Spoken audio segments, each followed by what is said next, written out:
Welcome to episode 162, where things are getting real here because I'm doing an unscripted, uncut. I'm in charge. Samantha's run away to the back of the screen because she's scared. I'm She just staying over here. She does not want to participate in this at all because we're going to just have fun. We are off the cuff. Let's just go with it. So let's tell them why you just hit record. Okay. Samantha and I were actually going to have a conversation. I'm trying to eat my goldfish over here. And I said, Samantha, I'm going to call you. We had a great mastermind today, but I was thinking, and I'm going to call you out on something. And that's when she kind of ran away. And Molly was like, wait, hold up. We got to record this. We got to get this on recording. And you know what Samantha's response as she ran away was? Wait a minute. I'm not used to getting called out. I'm the one who calls everybody out. I keep people accountable on a daily basis, but nobody, like Libby is the one that keeps me accountable, and sometimes it scares me. All right, Libby, do it. Let's start. All right, so we're coming off our mastermind. We all got like great ideas, and Samantha's thing, her challenge is her office space and setting it up in a way. And of course, I have to get everything back to our yearly goals. Like, is this going to move you closer to your goal? And you were actually considering not arranging it in an efficient manner because of listing parties. Because I'm a diva. Because she's a diva. So I just have to like back up and just say how crazy that was for a second. Okay. Can we just talk about the fact that you were literally going to make your business less efficient and detract from your goal for a listing party? And let's just refocus it. And that's what I needed to call you out on. I love listing party. Like, I'm a bit of a diva. I'm in listing party a lot. I'm in the 24-hour room and stuff. Not necessarily a lot of the parties during the day, but I'm in there. And in the very beginning, it was a lot of people that sat there attentively and talked to each other. And I said, we're supposed to be listing. So I would list and get up and do my thing. Mm-hmm. And I had people, I like hate mail. Like, people were messaging me like, you're distracting. You shouldn't be doing that. I just see you moving all over the place. I got my stand-up desk. That drove people nuts. I'm sure it drives all of you guys nuts when you watch us. And I'm just constantly moving. So the thought of just having a nice bookshelf or shelves here and doing my listings over here when I'm off camera, just really like, I just didn't like the thought of that. Like, that's not my thing. My thing is to be back there. But you set me on the straight and narrow without even truly calling me out. And it's going to be more efficient. And everybody else in there did too in our mastermind. It's going to be more efficient for me. I mean, obviously everybody saw it, but me, it was we could, I'm going to reference back to our letting go episode.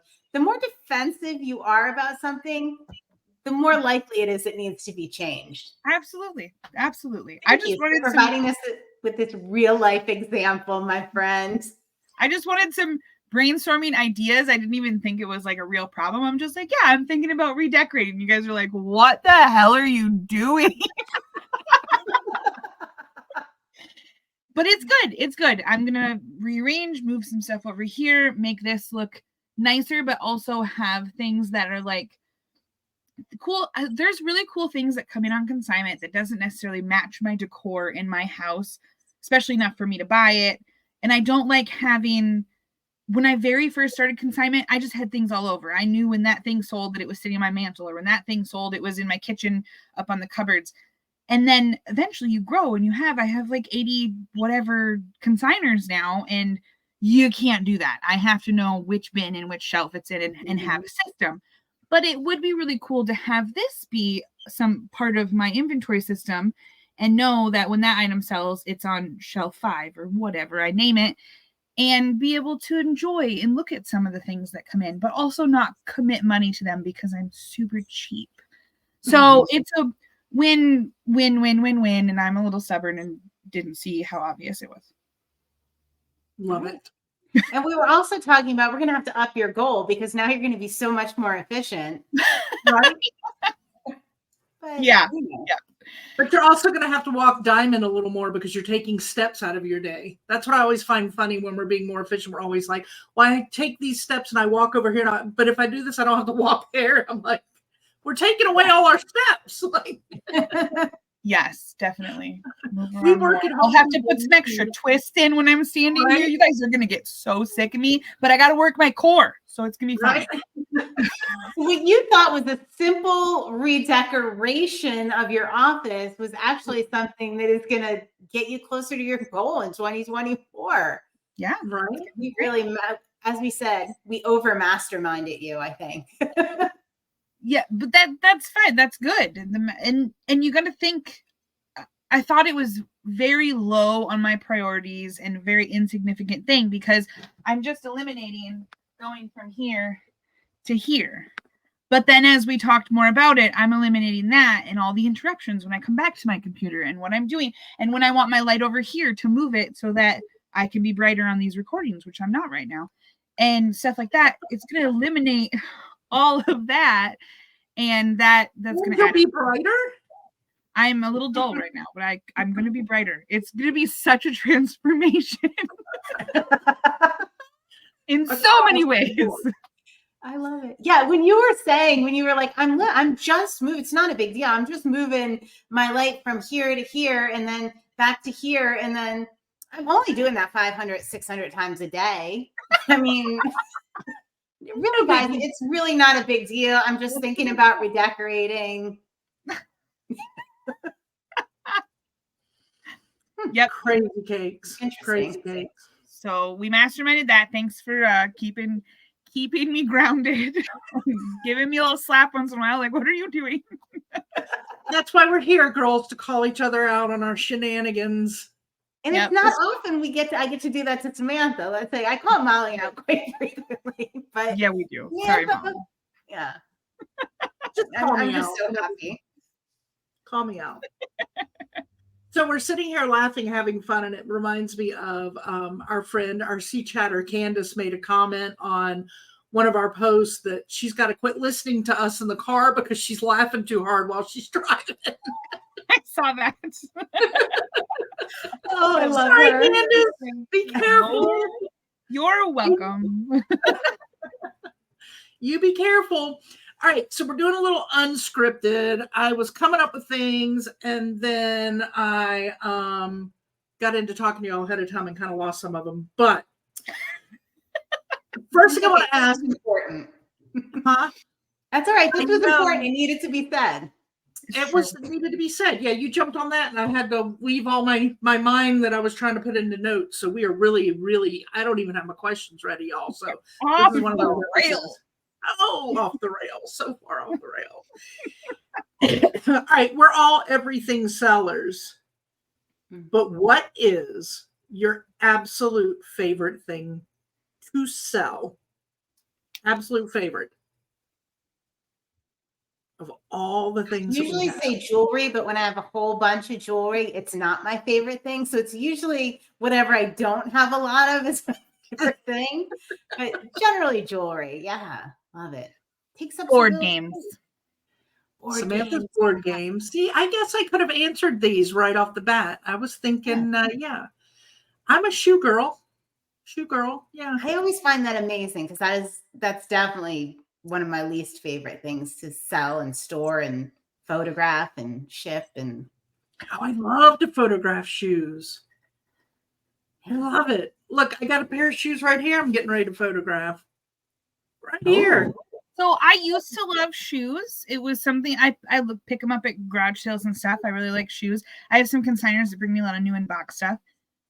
I realized the last couple times that I've went to Goodwill, I don't even go to the shoe rack. Like I've just like lost my desire to even look at shoes. They used to be one of my favorite things. There's not really a reason. I don't know. I just all of a sudden I'm like, meh. And I go right for them board games. I want all the board games. I don't know. Wow. Shoes are like my first stop. Shoes and handbags. That used to be mine too. Not handbags. I hate purses. Do you? Yeah. What's it Billy was saying today? Or she didn't know. She's not good at listing Billy in our Patreon with handbags. I'm like, oh, girl, I'll help you list the handbags. You might buy a couple while you're at it. Right? I might even add a few to my closet while we look at your handbags. Yeah. No, I love sourcing handbags. And that's like a lot of where I say I go to the consignment shops when they do their sales and source. That's the first thing I focus on are their shoes and their handbags when I go in there. I don't go to the clothing, that kind of thing. But I am really, and I think I can blame this on Crazy Lamp Lady, Homeschool Picker, these ones that I'm watching on YouTube. I'm getting back into loving hard goods more. And so now I'm finding when I go sourcing, I'm sourcing hard goods. And again, like you're saying, Libby, when you get so much of one thing, you kind of get tired of it because it's like over and over and over again. But we do like to batch list stuff because it makes the process easier, like batch list your jeans, batch list your, whatever. But the reason I love hard goods and when I go into source and look at hard goods is you're always finding very different items, like very different things in there. Mm-hmm. Isn't that like the coolest thing about being an everything seller? Like you don't have to commit to anything, right? You get a little bored of this, you can focus on something else. Like there's really little restriction that you have put upon yourself. I mean, there are negatives to being an everything seller, but sure, you never get bored. Never get bored. I have a game I want to show you guys. Keep talking. I'll be right back. All right. Oh, I'm excited. Ooh, show and tell, y'all. Show and tell. See, now if her office was reorganized, she could have that on display on the shelf right back there, and she would have been back already. Yeah, it'd be right there with her. She wouldn't have to go somewhere to get it. But she is getting her steps in right now. Oh, she is. Oh, she is. Hey, I'll do a show and tell while we wait for her. Yeah. Look at this, like vintage belt that I got. It's like a vinyl-y, and it's got all of the whatchamacallits. Zodiac signs? Zodiac signs on it. What's yours? Isn't that wild? Oh, wow. I'm flipping. Right? That's sitting over here to be listed. I did a little show and tell while we were waiting for your show and tell, Samantha. What year do you think that's from? Did you look anything up about it yet? Not yet. Not yet. And now it might be a while because it just fell behind that desk. So Libby and I love Monopoly. Like I'm pretty obsessed with Monopoly. Nobody ever plays it with me, but I love Monopoly. And they're my favorite games to part out because I can sell the boards separately from the pieces, from the hotels, from the whatever. So I love it. At my Goodwill last week, there's a Triopoly. It is huge. And I've never heard of this. You flip it open. And this, I don't want to flip it too much, but like this is the board. It sets up a way so that you put all the cards in here, and this is the focal point of the game. Wow. Okay, so for those of you listening on podcasts, we have a triangle, this big triangle box that she's open, and one of the triangles it's like hinged, and one of the triangles is vertical, and you put all the cards in there so they're easily visible.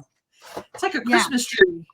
So I was excited to get this because there's only a few listed. There's also only like 1 or 2 sold, so it's not super great. But I was excited because I was like, I'll play it first. We'll have like a family game night, and then I'll sell it. Except it's brand new, never been perforated or taken apart. Comes with all the things, brand new. Like, I'm afraid to touch this rubber band because it's never come off of this money. So no more family playtime. Cute little wooden die. Yeah. So that one was really cool. It was only a couple $. I'd never seen it before. I love board games. I love finding ones that I've never heard of before. That's awesome. Again, I watched some of the sourcing videos on YouTube that I love to watch. And there's ones where they'll find these board games I've never heard of, and the resale value on some of them can be ridiculously high, like crazy. The nerdier it sounds, the more expensive it will be. Right? I was at a garage sale one time with my dad. It was like all tools, and my dad's super pumped. He's buying stuff for his shop. He's doing whatever. And this boy and his mom had like one little card table up at the house. And they had this game, and I don't even remember what it was. It sounded super nerdy. I opened it up. It was slightly used. She goes, $5. I just want to clean his game room out so he can have more games. I'm like, great. We had no service. I could not comp it. I sold that game. I don't remember the name of it, but I sold it like 3 days later for like $70 or something. Like it was just a nerdy little board game. That's crazy. So I always struggled with the board games, like not parting them out. I would kind of like, oh, when I got one, because they're so expensive to ship. The games themselves. So I don't, well, this one, I didn't realize when I got it that the box was the board. But the pieces are brand new. So I need to look, and maybe I should part it out and just pitch the box. Or I think the plastic pieces come out in parts. Maybe I sell them without. I don't know. I'm going to have to look into that. Oh my gosh. Now you're going to leave us all hanging on the edge to find out what you do with it. But generally, well, tune into next episode because it'll be listed by then. But generally, I don't ship the whole box and all the stuff. I mean, the boards, yes, but they can go in like a big padded envelope or something. And it's not like I have to use I miss the flat rate game boxes that they used to have. And then I would do whole boxes. But yeah, if you do it in parts, I mean, I'll get a whole Monopoly game for $3 and I'll sell just the pieces for 10 and just the cards for 7 and just the dice for 9 or whatever. And guys, look at how excited Samantha is just talking about this. This is like her jam. I've never seen her this happy. My dream that it's never going to happen. I don't really, as soon as I implemented it, I would hate games or something, but it's to like just broadcast out there that I am the game person. Send me all of your games on consignment or otherwise, send them all to me. And I just have an eBay store of tens of thousands of replacement game pieces. And when somebody misses the cards or loses something from a game, they go, oh, Samantha would have that. And they log on and they buy the replacements from me.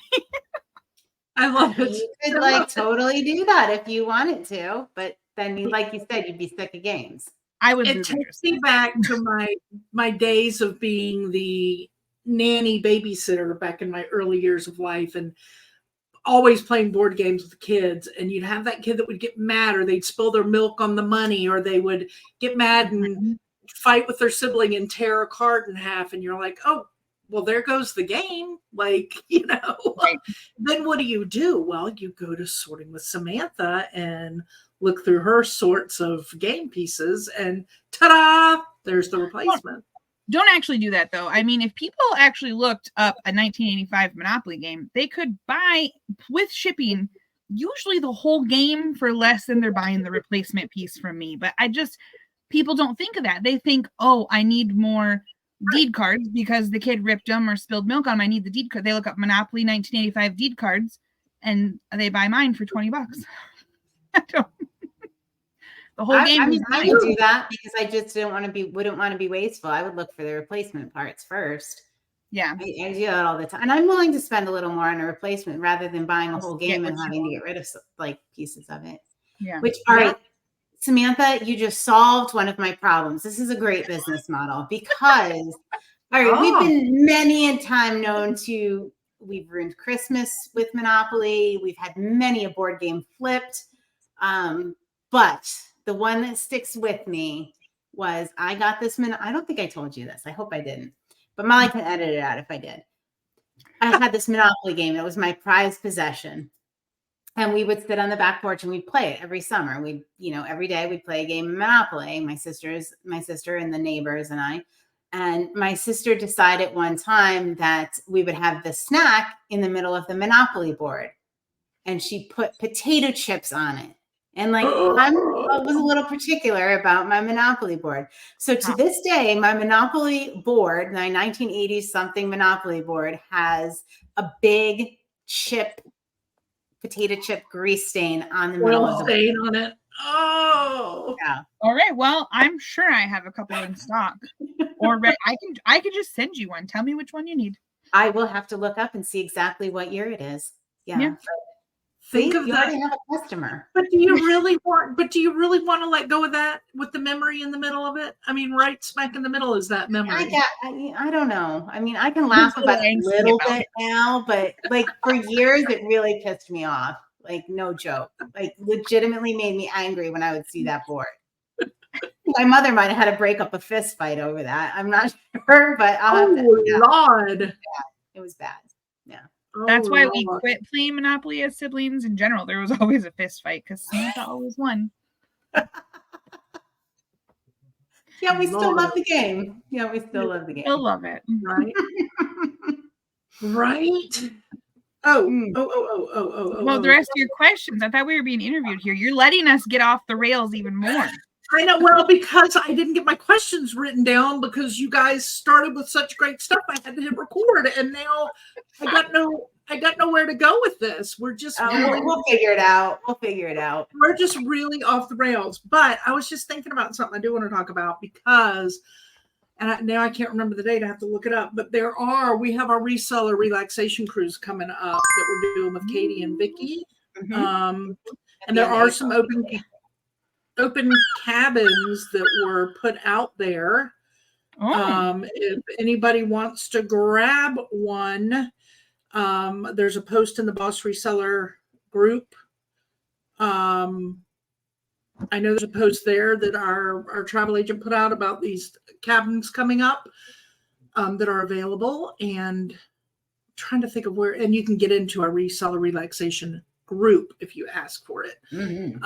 We would love to have you in there anyway, because there's going to be some in the future and we'll be doing them on other coasts. But I wanted to bring that up because I just saw that pop up this morning and was like, oh. So I had Tiffy Pie because she didn't know about it before and said, oh my gosh, that would be something we'd love to do. And I saw you talking to the travel agent about different ports and moving it to other areas. So it's a variety for people. Mm-hmm.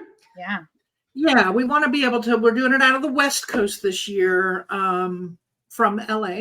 And then the next one, we'll make more decisions when we're together. But the next one will either be going out of Galveston or off of the East Coast. We'll figure it out.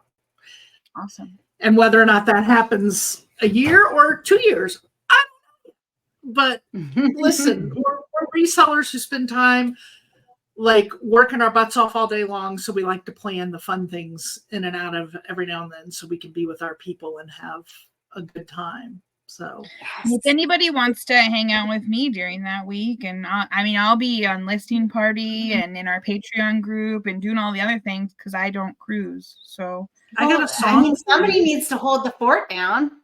The world can't be sea chat bliss for a week. Oh, that would be horrible. Pandemonium. Oh, so guys, keep Samantha company. Be kind to her because she is going to be running the show for that week. Yeah, guys, what are we going to change? We could do so much while they're gone.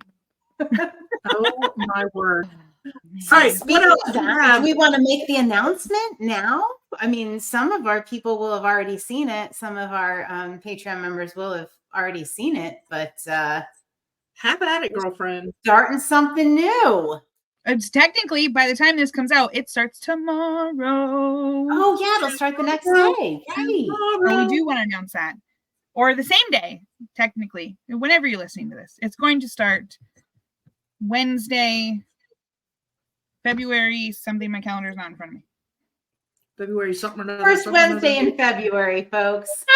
Yeah, February 7th. We are going to have a come list with us every week for the 2 top levels of our Patreon, the $25 and the $50 a month levels.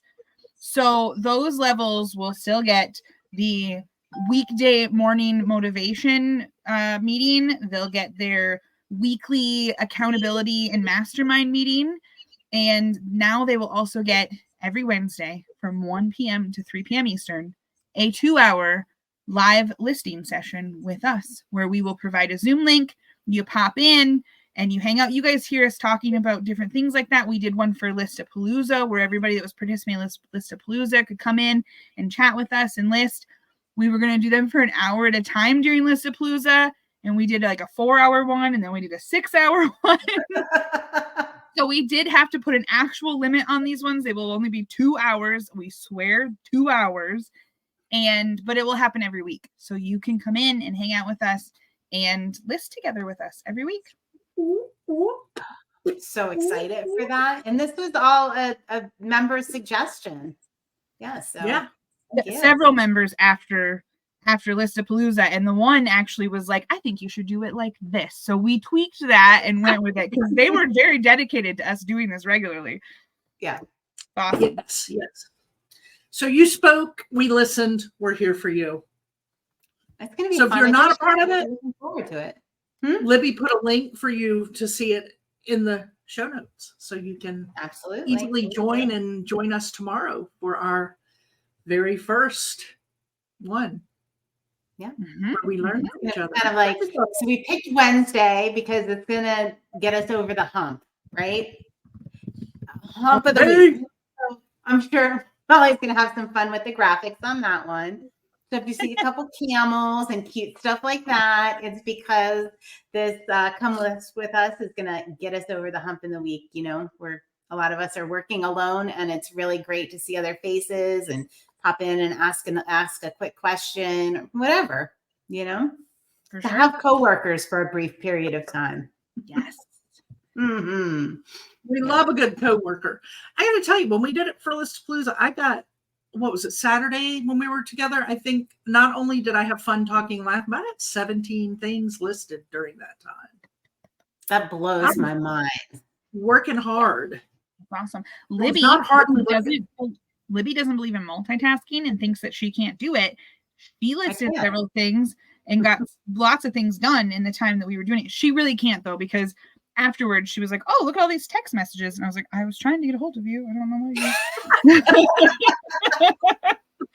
you. But she focused on listing and chatting while she did it. And she got several things done. So it was awesome. I mean, you listed a lot, but it was several. You were like, I'm going to finish this. I'm going to finish that. It was good.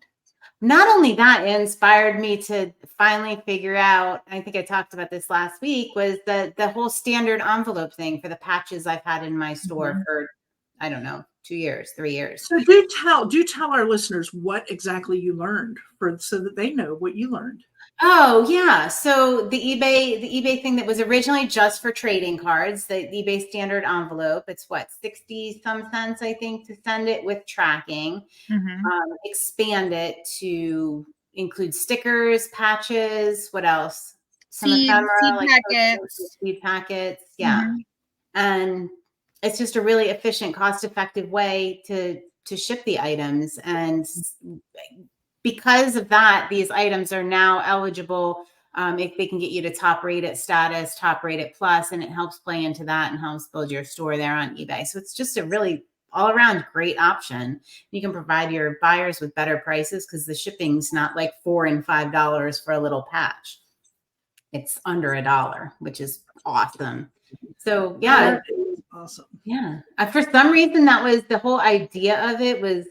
It sounds ridiculous, but I understand how new sellers feel in the same respect. Like the whole idea of it was just absolutely overwhelming. Like, what kind of label do I put on it? What kind of envelope can I use? Do I put it in a sleeve? Like, it was just very overwhelming to me.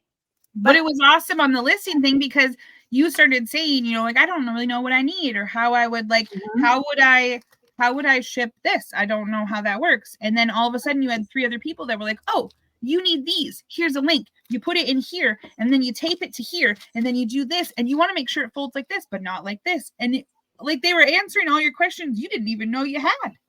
Yeah, it took me like 5 minutes after I was done with the listing party to get the stuff I need in order to ship it, to change my listings, and boom, I'm ready to go. Like, what was I so overwhelmed? I just needed somebody to just say, all right, it's going to be okay. This is all you do. And it was, you know, it's different than watching a YouTube video and watching, like, these are people I know and trust, like Don and Pam, that have been doing this for a long, you know, since it came out. And it was just, wow. Wow. What a difference that makes to watch somebody and have somebody like explain it to you personally, somebody you know and trust, and that they have a good business and not just some random person. And when you look at them and say, what is a coin bag? Then they take it out and explain it to you instead of you just sitting there and going, "Why? He just mentioned a coin bag. What does that mean?" And the video has moved on, and you can gotta go Google it and go down the wormhole of a coin Well, bag. they're called penny sleeves. See, I know that now. Like, whatever. Yeah. I never would have found that. I have no idea. I'd never heard the words penny sleeve before in my Well, life. I gotta tell you, I'd feel safer Googling penny sleeve than coin bag. I'm scared of what I would come up with if I Google coin bag. Ain't Just that saying the it, truth? Samantha. All right. Well, penny sleeve. Okay, we got that. I have an update from last week's episode about my negative feedback from Lincoln Log Man. Oh, do tell. So this man, just for anybody that for some reason did not watch last week's episode or listen, Shame on you. I sold a lot of 9 Lincoln logs, 9 individual logs, and 8 of them were round and 1 of them was flat. So it was like half of like a foundation one.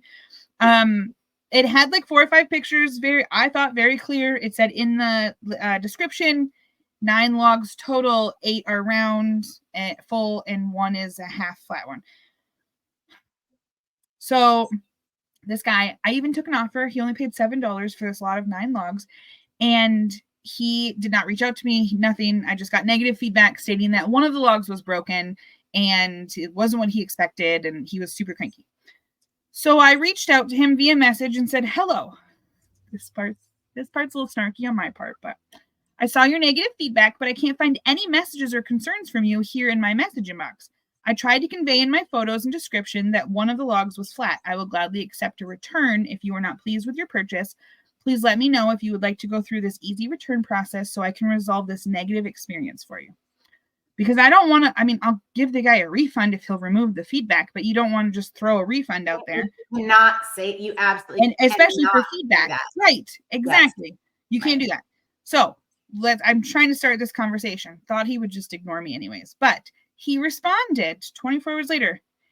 Each piece was just over 7.5 inches long, not 8 inches, because I put about 8 inches in my description. But you are correct. You did mention that one was flat one. I guess I didn't read the description fully. No need to return the items. I will try to remove my negative feedback. So there we go. Wow. He hasn't removed it yet, but he admitted that he didn't read it. And hopefully, if I wait a couple days and he hasn't removed it, hopefully I can reach out to eBay and say, "Look at these messages." Well, did you send him a feedback revision?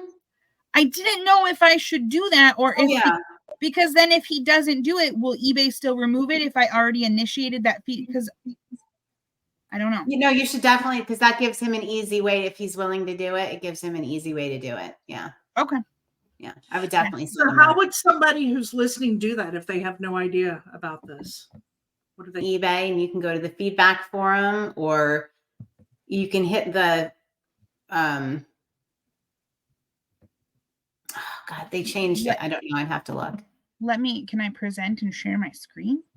Yeah, sure. 100%. Listening on podcast, you might want to zoom on over to YouTube and you can see the screen share that's about to happen. Yeah. I like this. I like this on-spot education, y'all. Well, let's make sure it works first. Wait, we're seeing something. All right. So here's my negative. Here's other positive from other Lincoln Log people. But here's the negative, and I can go right here and request revision. It's that simple. And then it's going to want me to make sure it's me before I mess with my account like this. Oh my Lord. I know. Don't you love all the pop-up things? Do this, do that, do this, do that. All right, now let's try it again. Request revision. All right, so Amanda's actually in the feedback portion of her store, and on the right hand side of the scroll, unless it's flipped, there is where it says like your feedback. It'll say report this buyer, reply, or request revision. Okay. Yeah. So what should I put in here? Like per our conversation. How do I say this? Per our dialogue, per our messages. I like this. Please review and revise per our email conversation. Yeah. And y'all can probably hear her typing. I'm a loud typer. I'm sorry. Okay, please review and revise per our messages. Thank you. With an exclamation point because I'm extra. So I'm so extra, I would say thank you so much for blah, blah, blah, blah, blah, because that's the way I am, my Southern self. And that's a bless your heart. So how about that? A little tutorial right smack in the middle. Boom.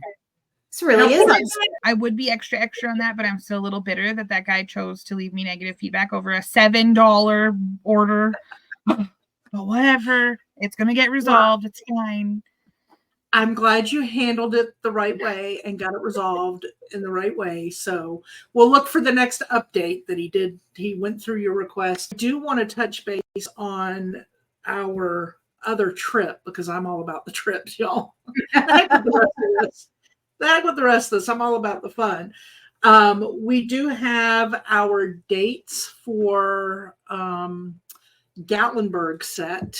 Is August 15th through the 18th are the dates that we're going to be doing a little meetup in Gatlinburg. So if there's any chance you might want to head that way, we'll have more details, but we will be there with our friends from I'd Flip That, Joe and Nicole, and also with our friends Kristen the Rural Squirrel and Angie from Angie Resells, both formerly Let's Do Lunch podcast.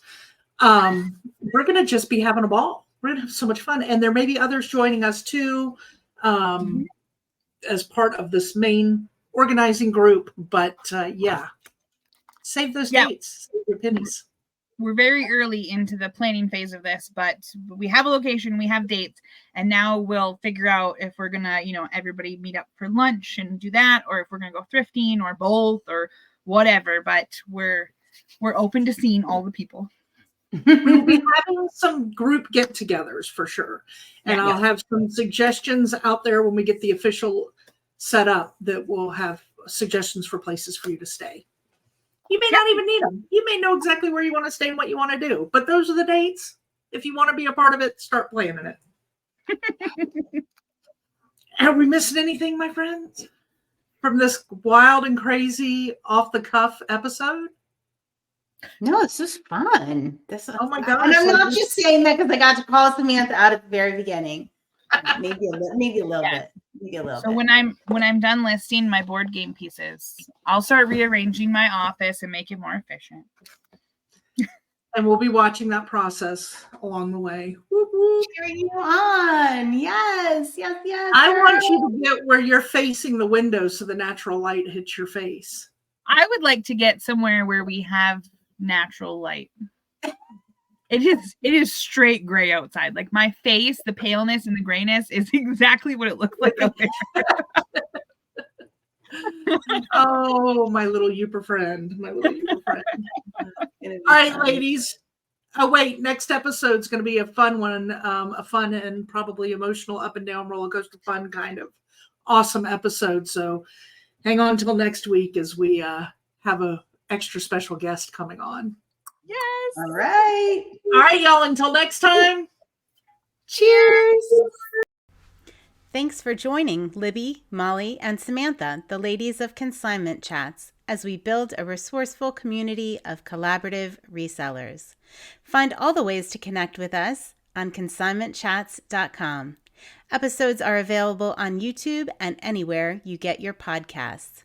In addition, join our free private Facebook community.